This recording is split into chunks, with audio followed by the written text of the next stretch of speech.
கர்த்தருடைய வார்த்தையாக நாம் தேவ சன்னதியிலே ஒவ்வொரு நாளும் நாம் நெருங்கி செல்ல வேண்டிய ஒரு நிலையில் நாம் கடந்து வந்திருக்கிறோம். நம்முடைய ஆண்டவர் எந்த சூழ்நிலையில் மாறாதவரும் கருதுகிற தேவன் என்பதை நாம் அறிந்து கொள்ள வேண்டியது அவசியமாக இருக்கிறது.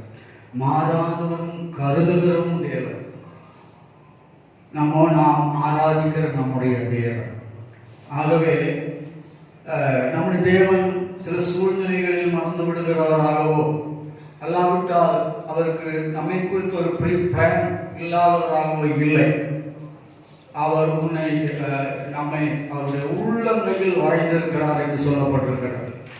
நான் உன்னை என் உள்ளங்கையில் வரைந்திருக்கிறேன் என்று 49வது எசையா தீர்க்கதரிசன புத்தகத்தில் நாம் வாசிக்கிறோம். ஆகவே அவர் கருதுகிறவரும் மாறாத தேவனாய் இருக்கிறார். நாம் எந்த சூழ்நிலையிலும் நமக்கு தேவன் கொடுத்திருக்கிறதான ஒரு ஆயுதம் ஜெபம் என்கிற ஒரு ஆயுதம். அந்த ஜெபம் என்கிற ஆயுதத்தை எந்த சூழ்நிலையில் நாம் உபயோகித்தாலும் அது தேவன் மாறாதவர் என்பதும் நமக்காக கருதுகிறவர் என்கிறதான நிச்சயத்தை நம்முடைய வாழ்க்கையில கொடுக்கும் என்பதை நாம் அறிந்து கொள்ள வேண்டும். ஆகவே தான் லூக்கா சுவிசேஷம் 18ஆம் அதிகாரம் 1ஆம் வசனத்திலே நாம் வாசிக்கும் போது, சோர்ந்து போகாமல் எப்பொழுதும் ஜெபம் பண்ண வேண்டும். கீழே சில ஒரு உவமை கொடுக்கப்பட்டிருக்கிறது. ஆனாலும் 7ஆம் வசனத்திலே தேவன் தம்மை நோக்கி இரவும் பகலும் கூப்பிடுகிறவர்களாகிய தம்மால் தெரிந்து கொள்ளப்பட்டவர்களின் விஷயத்தில் நீடிய பொறுமை உள்ளவராயிருந்து அவர்களுக்கு நியாயம் செய்யாதோ என்று சொல்லப்பட்டிருக்கிறது. நமக்கு கொடுக்கப்பட்டிருக்கிறதான கட்டளை என்னன்னு கேட்டால், சோர்ந்து போகாமல் ஜெபிக்கிற தேவனால் தெரிந்து கொள்ளப்பட்டவர்களுடைய விஷயத்தில் தேவன் நியாயம் செய்கிறவர் என்பதுதான். அங்கே தேவனுடைய நியாயம் வெளிப்படுவதற்கு தேவையானது, முதலாவது நாம் சோர்ந்து போகிறவர்களாக இருக்கக்கூடாது. இரண்டாவது, நாம் அவரால் தெரிந்தெடுக்கப்பட்ட தெய்வ ஜனம் என்பதை நாம் ஒவ்வொருவரும் உணர்ந்து கொள்ள வேண்டியது அவசியமாயிருக்கிறது. நாம் சோர்ந்து போகிறவர்களாக அல்ல, நாம் ஜெபிக்கிறவர்களாகவும் நான் தேவனால் தெரிந்து கொள்ளப்பட்ட தெய்வ மக்கள் என்பதை உறுதியாய் நாம் நம்புகிற சூழ்நிலையிலே அவர் நியாயம் செய்ய வல்லவராயிருக்கிறார். சத்துருவானவன் ஜெபிக்கிற தேவ பிள்ளைகளை பிசாசு அங்கு அறிகிறான். உலகம் முழுவதும் சுற்றி வருகிற பிசாசு இந்த யோபின் புஸ்தகத்தை நமக்கு வாசிக்கிறதற்கு முடியும். 40 நாள் உபவாச ஜெபத்திற்கு பிறகு சத்துருவானவன் இயேசு கிறிஸ்துவையே சோதிப்பதற்கு கடந்து வந்தான் என்று நாம பார்க்கிறோம். ஆகவே அவன் ஜெபிக்கிற தேவ சன்னதியில் இருக்கிற தேவனுடைய பிள்ளைகள் மத்தியிலே அவன் தன்னுடைய துருப்பிடித்த ஆயுதத்தை உபயோகிப்பதற்கு பார்க்கிறான் என்று நாம் அறிகிறோம். அவனுடைய ஆயுதம் எப்பொழுதும் துருப்பிடித்ததான ஆயுதம் என்பதை நாம் அறிந்து கொள்ள வேண்டும். ஆகவே அவன் தன்னுடைய துருப்பிடித்த ஆயுதத்தினாலே நம்மை எப்படி சோரம் பண்ணுகிறான்? அவனுடைய துருப்பிடித்த தந்திர ஆயுத சாலையில் இருந்து விடுகிற அந்த ஆயுதம் நம்முடைய இருதயத்தின் கட்டுக்கோப்பை அது தளர்த்துவதற்கு காரணமாய் தெரிகிறது. நாம் ஏன் சோர்ந்து போகாமல் தேவனால் தேர்ந்தெடுக்கப்பட்டவர்கள் என்பதை நாம் நிச்சயிக்க வேண்டும் என்று கேட்டால், அவர் தன்னுடைய ஆயுதத்தினால நம்முடைய இருதயத்தின் கட்டுக்கோப்பை தளர்த்தவும், சந்தேகிக்க வைக்கவும், பயத்தை ஏற்படுத்தவும், அவிசுவாசம் என்ற விதையை விதைக்கவும், தைரியத்தை இழக்க செய்யவும், தோல்வியை குறித்து பலவீனமான பேச்சை பேச வைப்பதும், எதிர்பார்ப்பதற்கு எதிரானவைகளை நடப்பிக்க செய்வதும் தான் சோர்வு என்று சொல்லப்பட்டிருக்கிறது. இப்படிப்பட்டதற்கு நாம் இடம் கொடுக்க கூடாது என்பதை நாம் அறிந்து கொள்ள வேண்டிய அவசியம். இது அவனுடைய துருப்பிடித்து போலதான் ஒரு ஆயுதம் என்பதை தேவ பிள்ளைகள் உணர்ந்தால் நிச்சயமாகவே நாம் அந்த அவனுடைய ஆயுதத்தில் விழுவதற்கு முடியாது. நான் தேவனிடத்தில் சோர்ந்து போகாமல் ஜெபிக்கிற ஒரு தேவனுடைய பிள்ளை. நான் தேவனால் தேர்ந்தெடுக்கப்பட்டதான தேவனுடைய பிள்ளை. ஆகவே என்னை சோத பண்ணுகிற இவ்விதமான ஆயுதங்களை பயன்படுத்துவதற்கு ஒரு நாள் முடியாது. நம்முடைய கூரை எப்பொழுதுமே அது பாதுகாக்கப்பட்டதாக இருக்க வேண்டும். பிரசங்கியின் புஸ்தகத்தை நாம் வாசிக்கும் போது, பிரசங்கியின் புஸ்தகம் 10ஆம் அதிகாரம் 18ஆம் வசனத்தை நாம் வாசிக்கும் போது இப்படி வாசிக்கிறோம். 10ஆம் அதிகாரம் 18ஆம் வாக்கியம், மிகுந்த சோம்பலினால் மேல் மச்சு பழுதாம், கைகளின் நெகிழ்வினாலே வீடு முழுக்காம். அப்போ சோம்பல் வீட்டினுடைய மச்சத்தை பலவீனப்படுத்தி அது கவனிக்க மேல்மச்சு, அதாவது மேல் கூரையை ஒரு மனிதன் அதை கவனிக்காவிட்டால் அது மழைக்காலமும் வெயில் காலமும் வருவதற்கு முன் அதை சரிபடுத்தாவிட்டால், கோடை காலம் வருவதற்கு முன் சரிபடுத்தாவிட்டால், மழைக்காலம் வருவதற்கு முன் அதை குறித்து மேல் கூரையை குறித்து ஒரு கவனமும் ஒரு மனுஷனுக்கு இல்லாமல் இருந்தால் அது என்னவாகுமாம்? அது பழுதாய் போய்விடும். அடிக்கிற வெயில் அந்த கூரை மேல் பட்டு காய்ந்து போய்விடும். கூரைக்கு எந்த பாதுகாவலும் இல்லாமல் போய்விடும். எப்படி ஒரு கூரைக்கு மேல்மச்சு தேவைப்படுகிறதோ அதுபோலதான் தேவ பிள்ளையுடைய வாழ்க்கை மேல்மச்சு என்கிற ஜெபம், மேல் வீட்டு அறை என்கிற ஜெபம், மேல்வரையில் வீட்டில் செய்கிற ஜெபம் ஒரு நாளும் பழுதாகுவதற்கு நாம் சம்மதிக்கவே கூடாது. அதான் சோர்ந்து போகாமல் நாம் ஜெபிக்கிறவர்களாய் காண. இன்னொரு வசனத்திலே வாசிக்கும் போது அதே 10ஆம் அதிகாரம் 10ஆம் வசனத்திலே, இருப்பும் ஆயுதம் மழுங்கலாய் இருக்க அதை ஒருவன் தீட்டாமல் போனால் அதிக பலத்தை பிரயோகப்படுத்த வேண்டியதாகும். ஆகவே அதாவது இருக்கும் ஆயுதம் மழுங்கலாய் இருக்குமேனால், நம்முடைய வீடுகளில் இருக்கிற கத்தியோ கொடுவாளோ எதுவும் அது மழுங்கலாய் இருக்குமேயானால் நாம் அதிக பலம் செய்து பலம் பிரயோகித்து தான் அது உபயோகிக்க வேண்டி இருக்கிறது. ஆனால் மழுங்கலாய் இருக்கிறதான அந்த கத்தியோ வாழோ அதை சரியாக தீட்டி கூர்மையாக்கி வைத்தால் மாத்திரம்தான் அது உபயோகப்படுகிற விதத்தில் உபயோகப்படவும் எளிதாக அது உபயோகத்திற்கு வந்து சேரும் என்பதை நாம் அறிந்து கொள்ள வேண்டும். ஜெபம் என்பது அது மழுங்கி போன இருப்பாயும் அல்ல, மச்சு பழுது பார்க்காத மச்சுமாயும் இருக்கக்கூடாது. ஆகவே இது ஆத்மீக ஜீவிதத்தில் தேவனுடைய பிள்ளைகளுடைய வாழ்க்கையில இருக்க வேண்டியதான மிகவும் உன்னதமான ஒரு கடமையாக இருக்கிறது என பார்க்க முடியும். ஆகவே சத்துருமான இந்த ஆயுதங்களை கொண்டுதான் அவன் நம்மை தாக்குவதற்கு, சோர்வடைய செய்வதற்கு, பலட்சியப்படுத்துவதற்கு, பலவீனமான பேச்சுகளை பேச வைப்பதற்கு, நம்பிக்கையை நம்மில் இல்லாமல் போக வைப்பதற்கு, அவன் எதிர்பார்ப்பதற்கு எதிரான காரியங்களை செய்கிறதற்கு நம்ம மத்தியிலே சோர்வை உருவாக்கி விடுவான் என்று அறிந்து கொள்ள வேண்டும். ஒவ்வொரு தேவனுடைய பிள்ளையும் இந்த நாட்களிலே நமக்கு தேவை நாம் சோர்ந்து போகாமல் ஜெபிப்பதுதான். ஆகவே தான் லூக்கா சுவிசேஷம் அந்த 17ஆம் அதிகாரத்தில் நமக்கு வாசிக்கும் போது லோத்தின் மனைவியை பார்த்து கொடுங்கள் என்று சொல்லப்பட்டிருக்கிறது. லோத்தின் மனைவி அந்த 17ஆம் அதிகாரம் முழுவதும் ஆண்டவராக இயேசு கிறிஸ்துவனுடைய ரகசிய வருகையும் ஆண்டவருடைய பரசிய வருகையும் வெளிப்படுத்துகிறதை நமக்கு பார்க்க முடியும். லோத் என்கிறது அதாவது பின்வாங்கி போனதான முன்னெடுக்க முடியாத ஒரு சபைக்கு அடையாளமாய் காண்பிக்கப்பட்டிருக்கிறது. லோத் ஒரு சபைக்கு அடையாளமாய் வைக்கப்பட்டிருக்கிறது.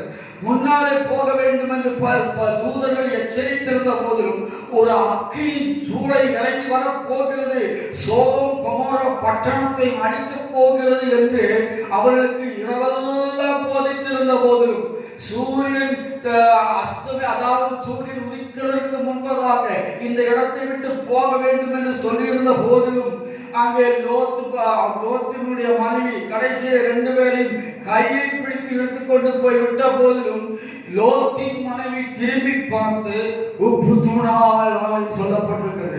இது இந்த நாட்களில் இருக்கிற புதிய ஏற்பாட்டு சபைக்கு அடையாளமாக என்னென்றைக்குமாய் கொடுக்கப்பட்டிருக்கிற ஒரு வார்த்தையாய் நமக்கு பார்க்க முடியும். அந்த 17ஆம் அதிகாரத்தில் ஜனம் பழைய விஷயங்களை நமக்கு பார்க்க முடியும். ஆகவே தேவனுடைய வருகைக்குரிய சமயத்தில் தெய்வ ஜனம் சோர்ந்து போகாமல் ஜெபிக்கிற அனுபவத்துக்குள்ளே நாம் மாற வேண்டியது அவசியமாக இருக்கிறது. நம்மை பலட்சியப்படுத்துகிற பலவீனப்படுத்துகிற எந்த செய்திக்கும் நம்மை விட்டு கொடுக்காத வண்ணம் நாம் பலமுள்ளவர்களாக நாம் அதை சந்திக்க கடமைப்பட்டவர்களாக இருக்கிறோம். ஜெபிக்கிறதுனால உள்ள தெய்வ மக்களுக்குள்ள நன்மைகளை என்னன்னு கேட்டால், ஜெபம் ஒரு நாளும் நம்மை விட்டு விடுவது முடியாது. ஒரு நாளும் நம்மை அப்படியே விட்டு விடுவதற்கு முடியாது. ஜெபம் நம்மை தேவையான அளவுக்கு ப்ரொடெக்ட் பண்ணும் என்பதை நாம் அறிந்து கொள்ள வேண்டும். ஜெபம் நம்மை பாதுகாக்கிற ஒரு வேலி என்பதை நாம் அறிந்து கொள்ள வேண்டும்.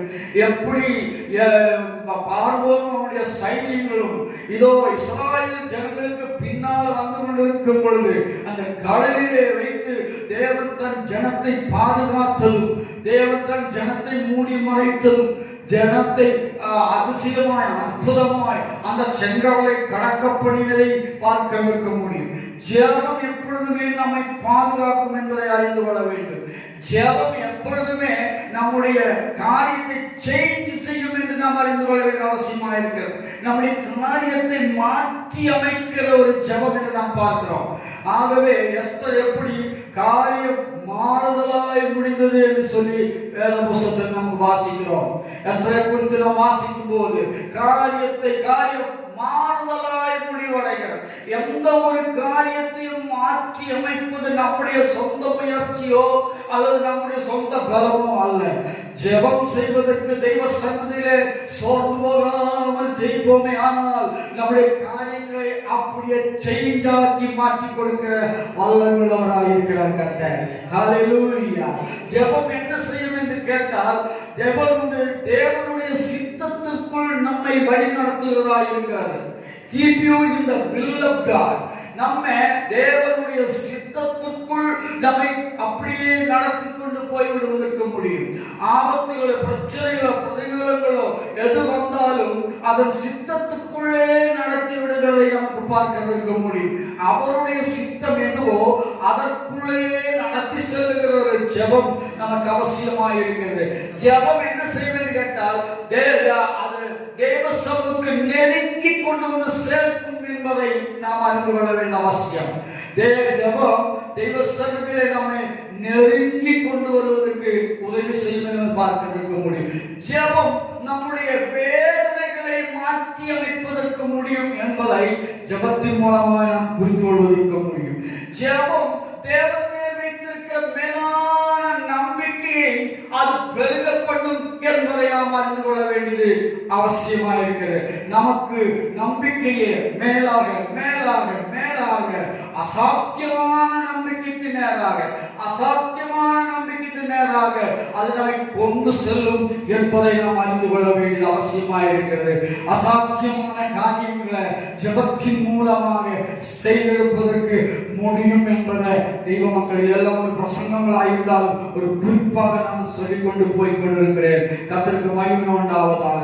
ஆகவே ஜெபம் மேலான ஒரு நம்பிக்கைக்கு பாத்திரனாக இருக்க முடியும். 100 வயசானதான அந்த ஆபிரகாம் போல் தேவனுடைய வார்த்தையை அவன் முழுமையாய் நம்பினதினாலே தேவன் என்னத்தை சொன்னாரோ அந்த தேவன் மேல் வைத்திருக்கிற நம்பிக்கை ரோமர் 4ஆம் அதிகாரத்தில் வாசிக்கும் போது வாசித்ததற்கு முடியும். தெய்வம் மேல வைத்ததான நம்பிக்கையால் அவன் சரீரம் செத்து கிடந்த போதிலும் கூட தேவன் சொன்ன வார்த்தையின்படி தேவன் அவர்களுக்கு ஒரு பிள்ளையை கட்டளையிட்டார் என்று நாம் பார்க்கிறோம்.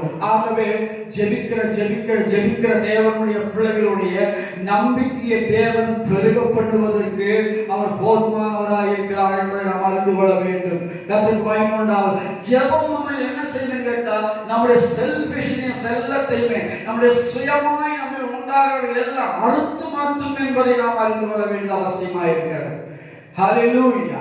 நமக்குள் எழுப்புகிற சுயங்கள், தெய்வ சித்தத்துக்கு எதிரான சுயங்கள், தேவன் சித்தத்தை தேவனுடைய அழைப்புக்கு நேரான சுயங்கள், என்ன சுயங்கள் நம்மில் மேலோங்கி நம்முடைய தெய்வ சித்தத்தை முறியடிக்கிறதுக்கு துவங்குகிறதோ அதெல்லாம் ஜெபம் நம்மளை தாளடியாக்கி நமக்குள் ஒரு சுயம் இல்லாமல் தேவனால் நடத்தப்படுகிறவர்களாக நமக்கு மாற்றிருக்க முடியும். அநேக நன்மைகளை தடுத்து நிறுத்துவது நமக்குள் இருக்கிற சுயம்தான். அநேக நன்மைகளை காண முடியாமல் தடை செய்வது நமக்குள் இருக்கிற சுயம்தான். சுயம் நமக்கு முன்னாலே நின்று கொண்டு போதையும் சொல்வதற்கு முடியும் என பார்ப்பதற்கு முடியும். கர்த்தருக்கு மகிமை உண்டாவதாக. சுயத்தினால் நாம் அநேக நன்மைகளை இழந்து விடுகிறதை நாம் பார்க்கிறோம். நாமே நமக்குள் ஒரு தடுக்கல்லை வைத்துக் கொண்டு இதற்கு மேல மிஞ்சி போய்விடக் கூடாது என்று சொல்லி நினைக்கிற அனுபவங்கள் நம்முடைய ஜீவத்தில் உண்டாவதை பார்க்கிறோம். இந்த ஜெபம் சோர்ந்து போகாத ஜெபம் நமக்குள் இருக்கிற சுயத்தை மாற்றுவதற்கு அது உதவி செய்யும் என்பதை நாம் அறிந்து கொள்ள வேண்டும். கர்த்தருக்கே மகிமை உண்டாவதாக. ஆகவே சோர்ந்து போகாமல் ஜெபிப்பதற்கு ஏதுவானவர்களாக நம்ம எல்லாரையும் மாற்றிக்கொள்ள வேண்டியது அவசியமாக இருக்கிறது. நம்முடைய ஒவ்வொரு நாளும் நம்முடைய கத்திய, நம்முடைய இரும்பை வேகத்தை கூர்மையாக்கி சாத்தானை வெட்டுவதற்கு ஏதுவான சத்துருவை விடுகிற துருப்பிடித்த அன்புக்கு எதிராக விடுகிற கூர்மையான அன்பாக மாற்ற உதவி செய்கிறது ஜெபம்தான் என்பதை நாம் அறிந்து கொள்ள வேண்டிய அவசியமாக இருக்கிறது. சத்துரு எழுகிறதுக்கு முன்பதாக அறிந்து கொள்ளுகிற ஒரு சாதாரண மனிதன் தாவீது அவன் தன்னுடைய தேவனுடைய நாமத்தை தன்னுடைய வாழ்க்கையில கூர்மையாக்கி கொள்கிறதை நாம் பார்க்கிறோம். அவன் வாயெடுத்தால் இஸ்ரவேல் தேவனுடைய நாமத்தில் நான் உன்னை சந்திக்க புறப்படுகிறேன் என்று சொல்லி இஸ்ரவேல் தேவனுடைய நாமத்தை உச்சரிக்கிற ஒரு கூர்மையான ஒரு ஆயுதம் அவனுக்குள்ளே இருந்ததனாலே அவன் வைத்திருந்ததான அவனுடைய பையின் அடைப்புக்குள் இருந்து 5 கல்லுகளும் மினுசமுள்ள கல்லுகள், அந்த 5 கல்லுகளும் கூர்மையான கல்லுகளாய் இருந்தது. கர்த்தருக்கு மகிமை உண்டாவதாக. ஒரு கல்லை எடுத்து விட்டு ஒன்று நடக்கல, இன்னொரு கல்லை எடுத்து விட்டு ஒன்றும் நடக்கல, மூன்றாவது கல்லை எடுத்து விட்டு ஒன்றும் நடக்கல, 5வது கல்லை எடுத்து ஏதோ அங்க போய் விழுந்தது, அங்க போய் பட்டது, இங்க போய் பட்டது என்று சொல்லாதவனும் அடைப்பைக்குள் இருந்து தேவனுடைய நாமத்தில் எடுத்த ஒரு கல், அந்த ஒரே கல், அந்த ஒரு கல் கூர்மையான தேவனுடைய நாமத்தின் மேலே அவன் அனுப்பப்பட்டபடியால் பெரிய பெரிய ராட்சசனான மனுஷனுடைய அந்த நெற்றியிலே படுவதற்கு இது காரணமாக பார்க்க முடியும். இந்த நாட்கள் தெய்வ பிள்ளைகளாக நாம் சத்ருவான நம்முடைய குடும்பங்களுக்கு எதிராக, நம்முடைய பிள்ளைகளுக்கு எதிராக, சபைக்கு எதிராக, கிறிஸ்தவ மார்க்கத்திற்கு எதிராக அநேக விதமான துருப்பிடித்த ஆயுதங்களை சத்ரு ஏவ விடுகிறதை நாம் பார்க்கதற்கு முடியும். தெய்வ மக்கள் செபிக்கிறவர்களாக இருந்து நம்முடைய ஜெபத்தை கூர்மையாக்கி, சமயத்தை அதிகமாக்கி, ஜெபிக்கிற சமயத்தை அதிகமாக்கி, சோர்வு என்கிற ஒன்று இல்லாமல் சமயத்தை அதிகமாக்கிக் கொள்ளும் போது தெய்வமாய் இருக்கிற தொடர்பு, தேவனோடு இருக்கிற ரிலேஷன்ஷிப் ஒரு நாளும் மாறாது. அது ஒரு நாள் புதுப்பிக்கிறதுக்கு ஏதுவாக இருக்கும் என்பதை நாம் அறிந்து கொள்ள வேண்டியது அவசியமாக இருக்கிறது. கர்த்தருக்கு மகிமை உண்டாவதாக. தேவனால் தெரிந்தெடுக்கப்பட்ட தெய்வ ஜனத்தினுடைய விஷயம் என்று சொல்லப்படுகிறது. தேவனால் தேர்ந்தெடுக்கப்பட்டதான தேவனுடைய விஷயம் வேற யாருடைய கையிலும் இல்லை, உலகத்தாருடைய கையில் இல்லை. தேவனுடைய பிள்ளைகளுடைய விஷயமானது தேவனிடத்தில் இருக்கிறது. ஹல்லேலூயா. நம்ம ஒவ்வொருவருடைய தேவனுடைய பிள்ளைகளாய் இருந்தால், தெரிந்தெடுக்கப்பட்ட தேவனுடைய பிள்ளைகளாய் இருந்தால், தெரிந்தெடுக்கப்பட்ட தேவனுடைய சபையாய் இருந்தால், நம்முடைய விஷயம் ஒரு நாள் லோகத்திலே, உலகத்திலே, மற்றவர்களிடத்திலே சாதாரண வடிவில் அது போவதற்கு முடியாது. அது நிச்சயமாகவே அது தேவனுடைய விஷயமாய் தீரும் என்பதை நாம் அறிந்து கொள்ள வேண்டிய அவசியமாக இருக்கிறது. கர்த்தருக்கு மகிமை உண்டாவதா. நாம் இயேசுவின் இரத்தத்தால் மீட்கப்பட்டதாகும். நாம் இயேசுவின் இரத்தத்தால் மீட்கப்பட்டவன் என்பதை நாம் உணர வேண்டும். நாம் இயேசுவோடு தெரிந்தெடுக்கப்பட்ட தேவனுடைய பிள்ளை என்பதை அறிந்து கொள்ள வேண்டும். என் மேல் எய்து விடுகிற எந்த அம்பையும் அந்த எந்த ஈடுபடுகிற எந்த அன்பும் தேவன் மேல் வைத்திருக்கிற நம்பிக்கையினால் அது முறியடிக்கப்படும் என்பதை அறிந்து கொள்ள வேண்டிய அவசியம். இது பிசாசுக்கு நன்றாக தெரிய வேண்டிய அவசியமாக இருக்கிறது. ஆகவே தேவனுடைய பிள்ளைகளே, இந்த விசுவாசம் நம்மை பலட்சியப்படுத்தவோ பயப்படுத்தவோ முடியாது என்பதை நாம் நிச்சயமாய் அறிந்து கொள்ள வேண்டிய அவசியமாக இருக்கிறது.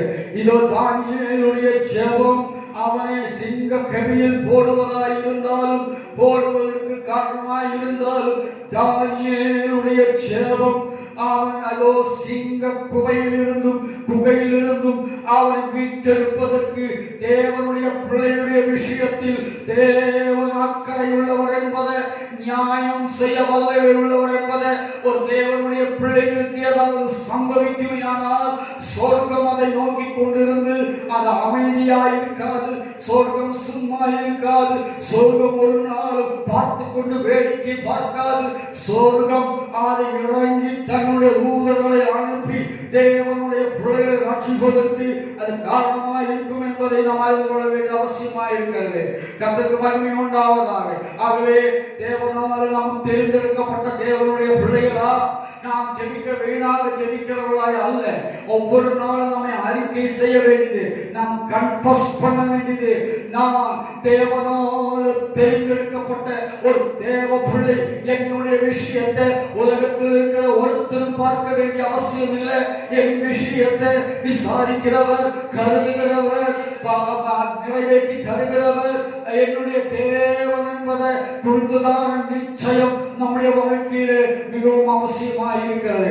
கர்த்தருக்கு மகிமை உண்டாவதாக. ஆகவே கர்த்தருடைய பிள்ளைகளே, தேவனுடைய பிள்ளைகளுடைய விஷயத்தில் தேவன் மாறாதவராக இருக்கிறார் பார்க்கிறோம். ஒரு கூடி வருகிறதான இடத்திலே தேவன் ஜனம் வனாந்தரத்தில் வந்து இயேசுநாதருடைய பிரசங்கத்தை கேட்டுக்கொண்டிருந்த போதிலும் அவர் செய்ய போகிறது இன்னதென்று அறிந்திருந்த போதிலும், என்ன செய்ய போகிறார் என்று அறிந்திருந்த போதிலும், தன்னோடு இருக்கிற சீஷர்களுக்கு போலும் ஆண்டவருடைய பிளான் என்ன என்று தெரியாமல் இருந்தது. எப்படி நடக்க போகிறது தெரியாமல் இருந்தது. இங்கே ஒரு அற்புதம் இப்பொழுது நடக்க போகிறது தெரியாமல் இருந்தது. தேவன் யாரிடத்திலும் சொல்லி எதையும் செய்கிறவராக அல்ல. தேவனுடைய பிள்ளைகளுக்கு தேவன் துறக்கிற வழி எங்கிருந்து துறக்கப்படும், எப்படி துறக்கப்படும் என்றெல்லாம் சொல்லிக் கொண்டு வருகிறதல்ல. ஆனால் நிச்சயமாய் நம்பிக்கை கொண்டிருந்தால் அது நாம் தேவன் சரியான சமயத்தில் அவர் நியாயம் செய்து சத்துருவானவன் அதை எதிராக வராத வண்ணம், சத்துருவானம் தேவன் நமக்கு செய்ய போகிற நன்மைகளுக்கு எதிராக வந்து நிற்க முடியாத விதத்திலே நீடிய பொறுமையாயிருந்து நியாயம் செய்கிற தேவனாயிருக்கிறார். ஆகவே கர்த்தருடைய பிள்ளைகளே, பலர் நினைக்கிற விஷயம் கேட்டால் ஜெபித்தால் இன்றைக்கு ஜெபித்தால் நாளைக்கு வந்துவிடும் என்று நினைக்கிறார்கள். அப்படி அல்ல. அவர் நீடிய பொறுமையாய் இருந்து அவர் செய்ய போகிற காரியத்துக்கு ஒரு தடஸ்தமும் வராத வண்ணம், அது ஒரு கேடு சம்பவிக்காத வண்ணம் தேவன் அவர் நிவர்த்தியாக்கிற தேவனாய் இருக்கிறார். கர்த்தருக்கு மகிமை உண்டாவதாக. அங்கே வனாந்தரத்திலே 5000 பேரை ஒரு கூட்டம் சொல்லுகிறது, அனுப்பிவிடு என்று சொல்லுகிறது. ஆனால் ஆண்டவர் சொல்லுகிறார் 5000 பேரை இதோ நான் அனுப்புவதற்கு முடியாது. என் வசனத்தை கேட்ட என் ஜனம் இனி வீணாய் போவதற்கு, பசியாய் போவதற்கு நான் ஒரு நாள் அனுமதிக்க முடியாது. இவர்களுக்கு ஆகாரம் கொடுத்துத்தான் ஆக வேண்டும் என்று சொன்னார்கள். சீஷர்களுக்கோ, இயேசுவை பின்தொடர்ந்து வருகிற சீஷர்களுக்கோ அவர்களுக்கு இது எப்படி நடக்கும், எங்க நடக்கும் என்றெல்லாம் அவர்களுக்கு தெரியாது. ஆண்டவருக்கு தெரியும். இந்த பிரசங்கம் முடிந்ததற்கு பிறகு இத்தனை ஜனங்களுக்கும் ஆகாரம் கொடுக்க போகிறோம் என்று அறிந்திருந்தார். தேவன் ஒருவர் மாத்திரமே நாம் ஆராதிக்கிற, நாம் சேவிக்கிற, நாம் தொழுது கொள்கிற நம்முடைய தேவனுக்கு மாத்திரம்தான் எங்கிருந்து கொண்டு வர முடியும், எப்படி சமர்ப்பம் கொடுக்க முடியும், எந்த விதத்தில் கொடுக்க முடியும் என்கிறது அவருக்கு மாத்திரம்தான் தெரியும். நாம் சோர்ந்து போக வேண்டிய எந்த விதமான பிரச்சனையா இருந்தாலும் முழங்கால் படியிட்டு சோர்ந்து போகாமல் செபிக்கிற தேவனுடைய பிள்ளைகளாய் இருந்தால் நன்மைகள் எங்கிருந்து வரும் என்று சொல்லுவதற்கு முடியாது. தேவன் தன்னுடைய நன்மைகளை ஜீவிதத்தில் கொடுத்து அனுப்புவதற்கு அவர் போதுமானவராய் இருக்கிறார். கர்த்தருக்கே மகிமை உண்டாவதாக.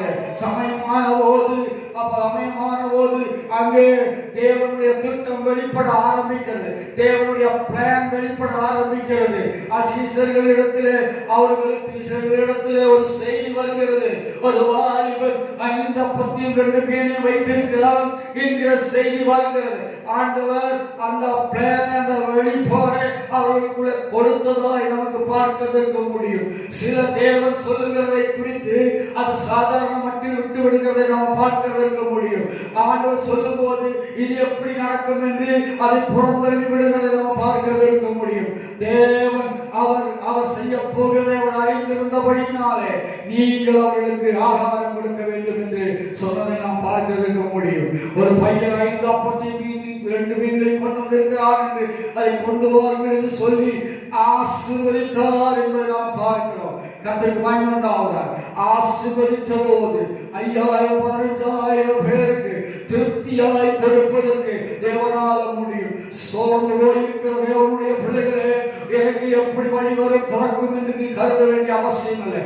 மாம்சீக எண்ணத்தால், மாம்சீக சுபாவத்தால், மாம்சீக அறிவினாலே நீ அதை சோதித்து பார்த்தால், சிந்தித்து பார்த்தால் உனக்கு அதனுடைய அர்த்தம் புரியாமல் போய்விடும். அது எப்படி தெரிந்துகொள்ள முடியாமல் போய்விடும். ஒரே ஒரு விதம், சோர்ந்து போகாமல் தெய்வமாயிருக்கிற பந்தத்தை நாம் நேர்த்திக் கொள்வது, புலர்த்தி கொள்வது, அதை ஒழுங்காக்கிக் கொள்வது மிகவும் அவசியமாயிருக்கிறது. அப்பொழுது கர்த்தர் அவர் தம்முடைய தெரிந்து கொள்ளப்பட்ட தேவனுடைய பிள்ளைகளுடைய விஷயத்தை கவனமாய் கவனிப்பார் என்று பார்க்கிறதற்கு முடியும்.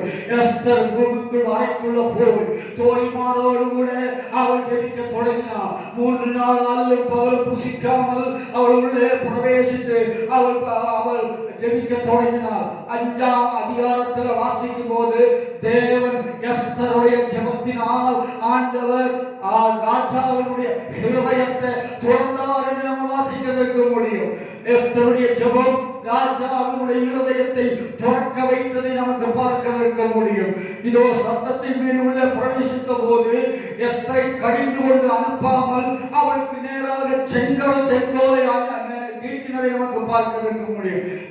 அதோ நீதியினுடைய செங்கோல், ஆசீர்வாதத்துடைய செங்கோல் அவளிடத்திலே நீட்டினதாய் பார்க்க முடியும். தேவனுடைய பிள்ளைகளே, அறையில் ஜெபித்தார் வெளியரங்கமாய் சில பலன்கள் நாம் காண்பதற்கு முடியும் என்பதை அறிந்து கொள்ள வேண்டிய அவசியம்.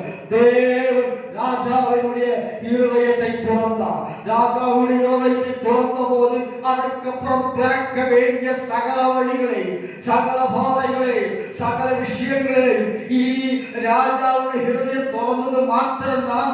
திறந்ததெல்லாம் இதோ எஸ்தரும் மொர்தெகாய் மாத்திரம்தான். அவர்கள் எந்தெந்த கதவுகளை திறக்க வேண்டும் என்று சொன்னார்களோ, அவர்கள் என்னென்ன கதவுகள் எல்லாம் திறக்க வேண்டும் என்று ராஜாவினிடத்தில் சொன்னார்களோ, ஒன்றும் தப்பாத வண்ணம் ராஜா திறந்து கொள்ளும்படி சொன்னார்.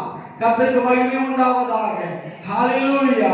சோர்ந்து போகாத ஜெபம் ராஜாவினுடைய இருதயத்தை துறக்க வைக்கும் என்பதை நாம் அறிந்து கொள்ள வேண்டிய அவசியம். இன்றைக்கும் தேவனுடைய பிள்ளைகள் ஜெபிக்காமல் நாம் நம்முடைய யுக்தியினாலும் புத்தியினாலும் சக்தியினாலும் நாம் தேட புறப்படும் பொழுது நிச்சயமாக காரியங்கள் பறிக்கப்படுவதில்லை. இந்த காலவேளை கடைசி காலத்திலே இதோ லோத்து நமக்கு ஒரு அடையாள சின்னமாக இருந்து கொண்டிருக்கிறார்.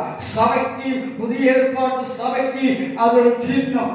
இன்னும் இஸ்ரவேல் ஜனங்களுக்கு ஒரு சாபமான நிலைமை மாறிக்கொண்டிருக்கிறது. கர்த்தருக்கு மகிமை உண்டாவதாக. எப்பொழுது கர்த்தருடைய சபை ரகசிய வருகையில் எடுத்துக் கொள்ளப்படுமோ அதுவரைக்கும் சாபத்தால் நிறையப்பட்டிருக்கிற இதோ லோத்தினுடைய மனைவி நின்று திரும்பி பார்த்தாள் என்று சொல்லப்பட்டிருக்கிறது. அவளுக்கு முன் செல்வதற்கு வழி இருந்த போதிலும், பாதை இருந்த போதிலும் அவள் செய்யாமல் தன்னுடைய மனசை பூமியிலிருந்து விட்டுக் கொடுக்காமல், சொத்தின் விட்டுக் கொடுக்காமல், அவருடைய சகலவற்றின் மேலும் அதை விட்டு கொடுக்காமல், அவருடைய இருதயம் திருப்பப்பட்டபடினால இன்றைக்கு உப்பு தூணாக இன்று பார்க்கிறோம். இது சபைக்கு அடையாளமாய் இருக்கிறது. ஆகவே ஆண்டவர் சீக்கிரமாய் வரப்போகிறபடினாலே ஆண்டவர் சொல்லுகிறார், நீங்கள் சோர்ந்து போகாமல் ஜெபித்து, விழிப்புடன் ஜெபித்து, தேவன் தம்மால் தெரிந்து கொள்ளப்பட்ட தேவனுடைய பிள்ளைகளுடைய விஷயத்தில் நீடிய பொறுமையாயிருந்து நியாயம் செய்வார் என்கிற நம்பிக்கையோடு காத்திருந்தார். நமக்கு இந்த உலகத்தில் கிடைக்க வேண்டிய கிடைக்க வேண்டிய நன்மைகளையும், அதே சமயத்தில் நாம் தெய்வமாயுள்ள விஷயத்தில் உறவு கொள்ளும் பொழுது ஆண்டோடைய வருகை நாம் எடுத்துக் கொள்ளப்படுவதற்கும் இது காரணமாய் தீரும் என்பதை நாம் அறிந்து கொள்ள வேண்டிய அவசியமாயிருக்கிறது. ஆகவே கர்த்தருடைய பிள்ளைகளே, இந்த நாட்களிலே சோர்ந்து போகாமல் நாம் விழிப்புடன் இருந்து தம்மால் தெரிந்து கொள்ளப்பட்ட தேவனுடைய பிள்ளைகளின் விஷயத்தில் தேவன் நீடிய பொறுமையாய் இருந்து எனக்கு நியாயம் செய்வார் என்கிற நம்பிக்கையோடு கூட இந்த வாரம் முழுவதும் காத்திருப்போம். தேவன் அற்புதங்களை, அடையாளங்களை நம்முடைய ஜீவிதத்தில் செய்வாரா.